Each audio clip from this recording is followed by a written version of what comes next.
Bună, dragii mei, și bine ați venit la Miha în bucătărie. Astăzi vreau să vă fac o rețetă foarte, foarte faină și anume Florentina se cheamă.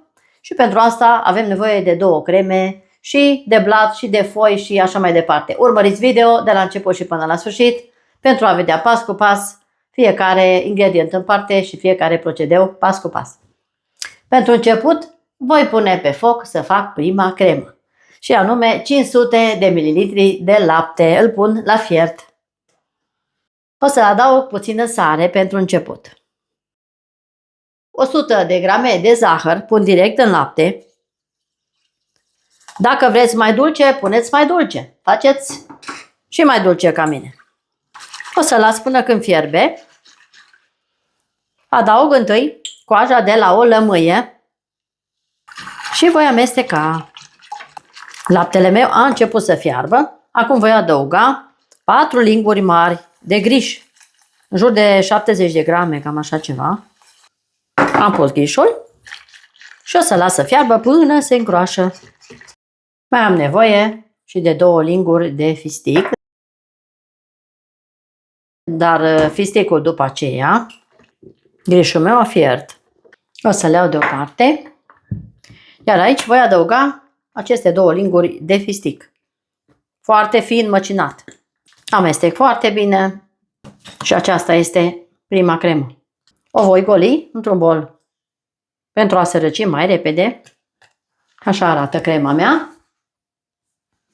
O pun deoparte. Acum voi face cea de-a doua cremă. Am nevoie de lapte. Am nevoie de o budincă de cacao pe care o voi pune în lapte. Și aici voi pune un strop de sare.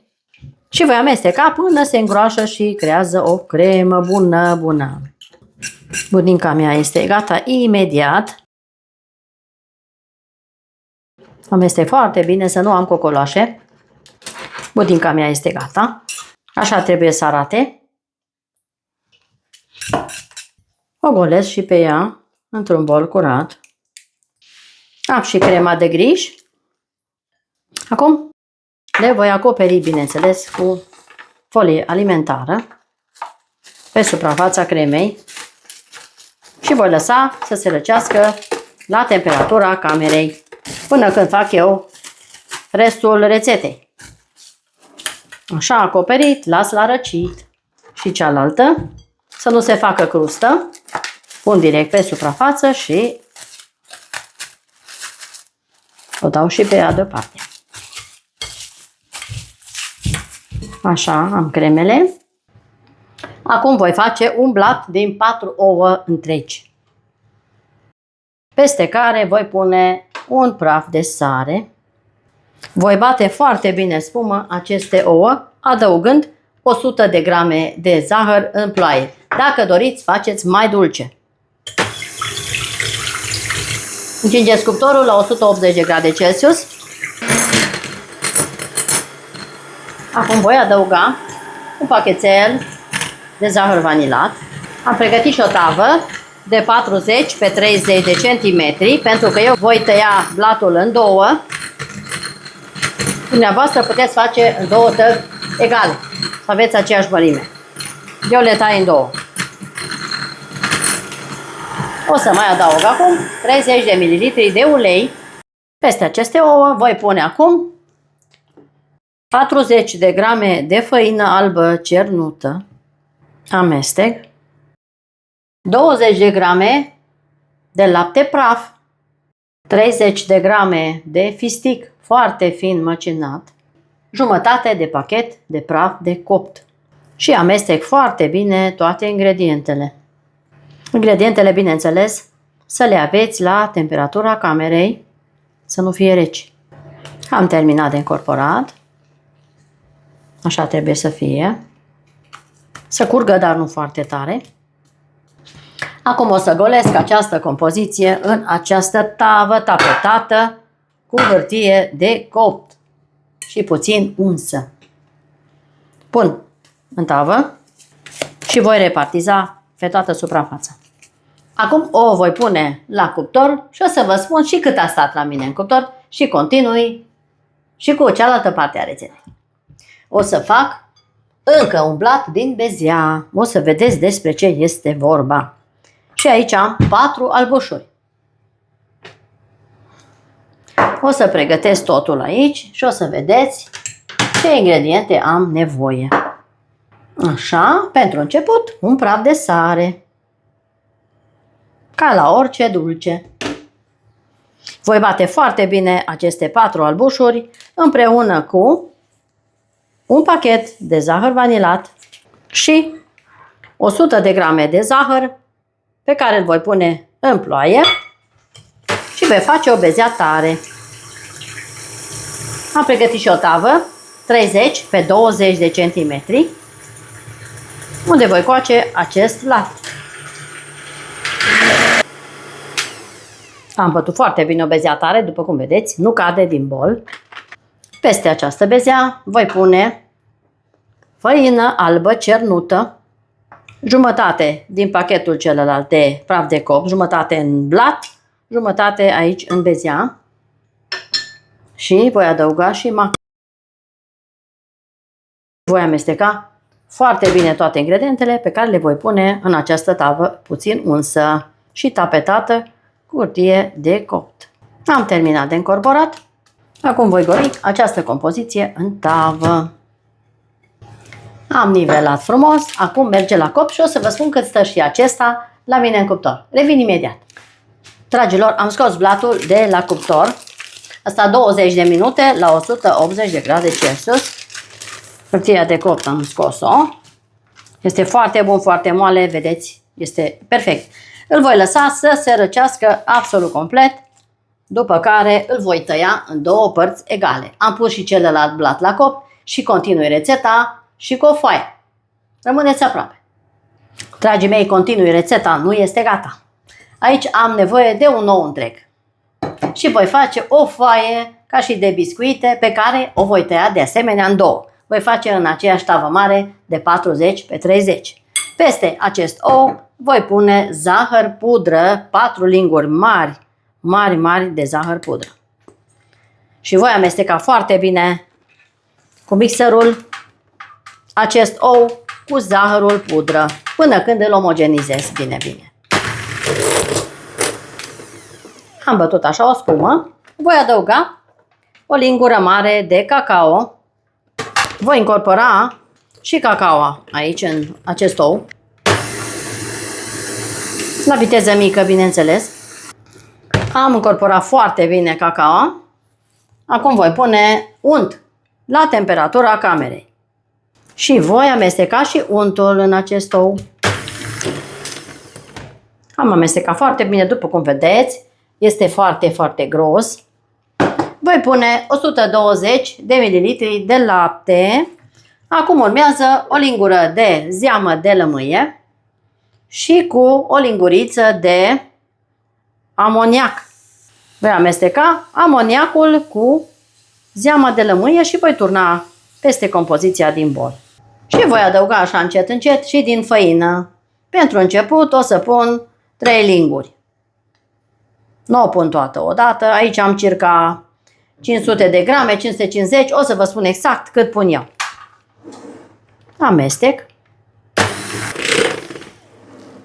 Și tot așa adaug până când termin făina de încorporat. Când nu voi mai putea cu mixerul, o să frământ cu mâna. Dragii mei, blatul meu din bezea și mac s-a copt. O să dau jos hârtia. Arată foarte bine. Îl voi lăsa să se răcească. Îl voi pune la răcit și imediat continui să fac și acest aluat. Acum voi face aluatul. Pentru că nu mai pot amesteca cu mixerul, voi face cu mâna. Voi adăuga din făină până când o să fac un aluat bun pentru întins. Și din acest aluat va trebui să fac o foaie mare pe care o voi tăia în 2. Avem nevoie de 2 foi. Dacă vreți, faceți în 2 tăvi perfect egale. O să pun făină pe masa de lucru.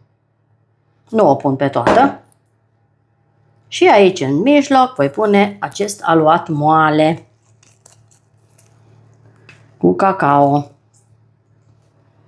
Până când fac eu aluatul, dumneavoastră, abonați-vă pe YouTube, cine dorește și cărora le plac rețetele mele, pe Rețete Culinare cu Miha pe YouTube. Și cine dorește să intre pe Facebook, în comunitatea miha.de, și acolo puteți să vă înscrieți, este gratuit, cu poze, cu rețete, ce ați făcut de la mine și toate cele. Am golit aluatul și acum voi frământa foarte bine totul. Incorporăm așa făina, puțin câte puțin. O să mai pun făină pentru că încă mai este moale. Adaug doar atât cât este nevoie. Așa arată aluatul meu, moale și nelipicios. Acum voi întinde o foaie, bineînțeles ajutat de făină. Vom pune făină absolut peste tot, și deasupra și de desubt. Și întind o foaie mare, cât mărimea tăvii mele. Cuptorul de asemenea, 180 de grade Celsius. După cum vedeți, se întinde foarte bine, nu prezintă nicio problemă. Am întins foarte bine foaia, este mare. O să îndepărtez excesul de făină, o să iau pe sucitor și o voi pune în tavă. Și îl voi repartiza foarte bine pe toată suprafața tăvii. Îl voi așeza cu mâna peste tot. La nevoie putem să-l și modelăm, nu are nici o problemă. Îl putem întinde așa cum dorim, pentru că este foarte bun acest aluat. Îl voi înțepa cu o furculiță și îl dau la copt. Acum, înainte de a-l pune la cuptor, o să-l tai în două. Îl tai așa aproximativ în două părți egale și îl pun la copt direct așa tăiat. Îl aranjez puțin să fie colțul cât de cât drept. Așa arată. Aluatul meu l-am tăiat așa aproximativ egal. Dragii mei, foile mele s-au copt. Au stat 15 minute la cuptor, pentru că sunt mai groase, deci nu sunt foarte subțiri. Așa arată foile tăiate în două, coapte și foarte delicioase. Acum aici trebuie să avem aceeași grosime la foi ca și la această bezea cu mac. Foile arată așa, deci foaia care am tăiat-o în două de blat și aceasta din albușuri, care le voi lăsa la răcit. Și imediat o să vă fac și crema și o să vedeți ce bunătate avem noi aici astăzi. Ne vedem în curând, nu plecați, rămâneți aici. Dragii mei, cremele mele s-au răcit. S-a răcit și blatul, s-a răcit și foile, s-au răcit toate. Acum o să fac cremele. Aici am 150 de ml de frișcă lichidă rece. Iar aici am 300 de grame de lapte condensat caramelizat. Găsiți în magazinele mari, găsiți de cumpărat. O să amestec puțin laptele condensat. Dumneavoastră apăsați clopoțelul pentru a fi la curent cu tot ceea ce face Miha la ea în bucătărie. Acum pun și frișca lichidă rece și voi amesteca foarte bine. Dacă nu aveți frișcă îndulcită, puneți 2 linguri de zahăr pudră. Laptele condensat de asemenea este foarte dulce. Am amestecat frișca și laptele condensat caramelizat. Acum voi mixa și această cremă de budincă, care și ea trebuie să fie foarte rece.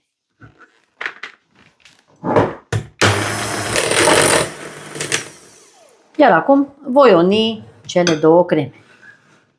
Voi pune din crema de budincă peste frișcă și lapte condensat și voi crea o cremă bună pentru prăjitura mea delicioasă. O să pun jumătate.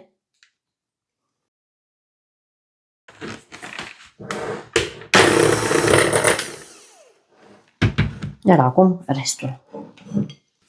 Și voi omogeniza foarte bine toate. La viteză mică. O să adun de pe margine pentru a se omogeniza și mai bine.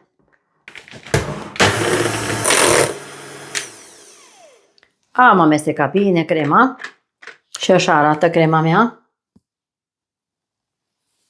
Lapte condensat, cremă de ciocolată, de budincă de ciocolată și frișcă.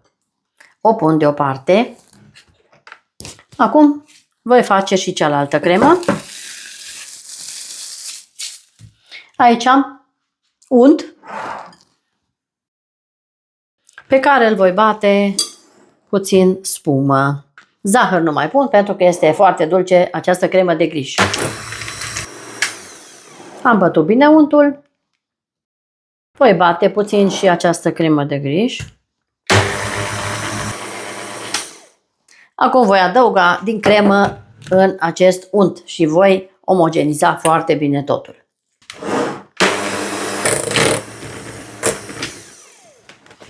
Am pus restul de cremă și omogenizez bine.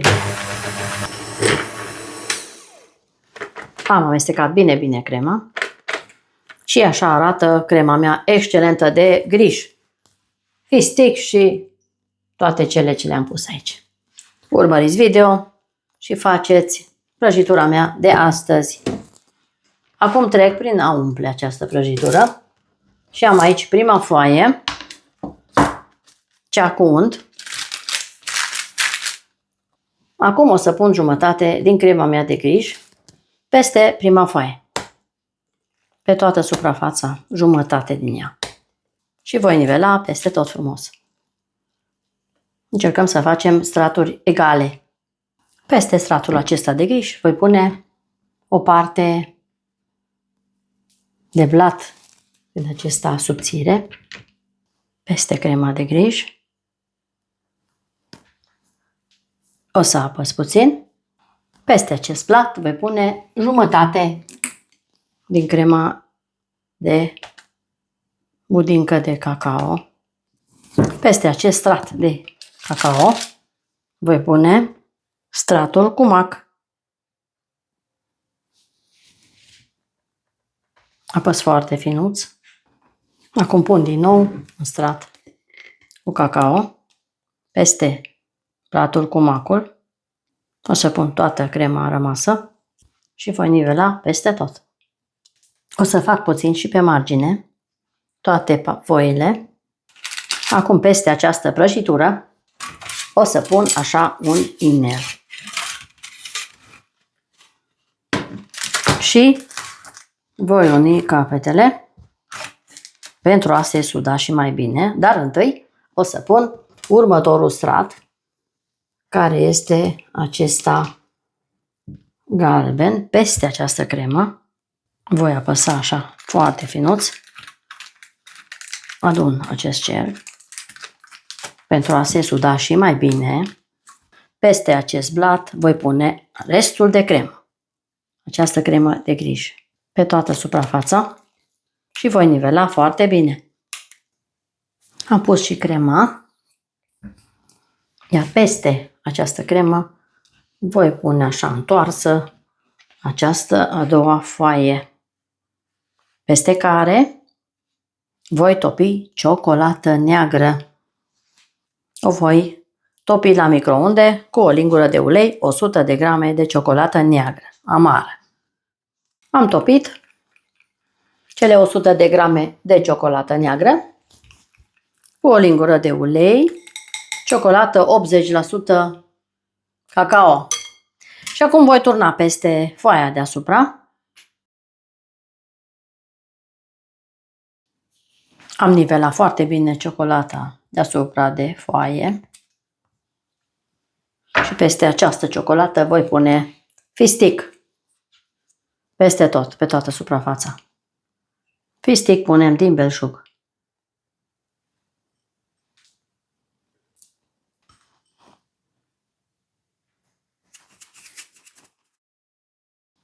Și așa arată minunata mea prăjitură de astăzi. O să vedeți mâine rezultatul final, pentru că trebuie să meargă la rece cel puțin peste noapte. Și o să ne vedem mâine și cu felie să vedeți și cum arată interiorul. Până mâine, toate cele bune. Ne vedem în curând. V-am pupat! Dragii mei, prăjitura mea a stat la frigider peste noapte și așa arată. Eu am făcut o înaltă pentru că așa am vrut. Dar dacă vreți să o faceți mai subțire, faceți în tavă mai mare. Dublați cantitățile sau așa. Faceți o tavă mai lată. Așa arată prăjitura mea de astăzi.